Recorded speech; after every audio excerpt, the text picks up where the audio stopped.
January 24th, 2004, Timothy Stansberry, Brooklyn, New York, unarmed. 2006, Sean Bell, Queens, New York, unarmed.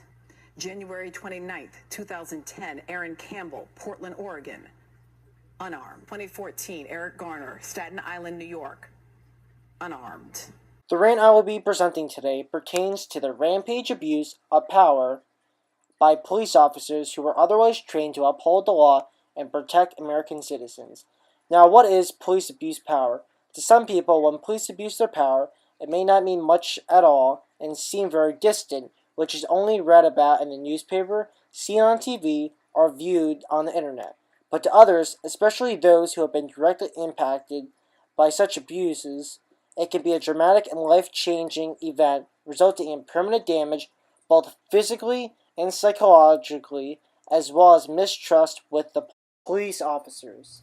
Now, to start off my rant, it is our First Amendment right, that is, a form of free speech, to phone the police in public.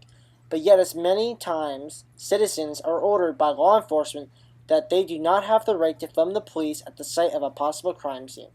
America, if we can't keep an eye on the police, whether it is for a heroic act or if they exceed their police power, how can we keep them accountable to the people they are sworn to serve and protect? We need an end to this antiquated East Germany-like infringement on our constitutional right to free speech. You can film the police in public.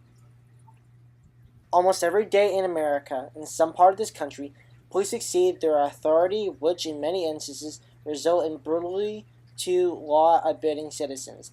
Every day in America, police get away with these actions that should be punishable. White Americans were shocked at what they saw police doing to Rodney King. Likewise, the African American community was stunned at what the police did to Rodney King, especially in an open public area in full view of the general public.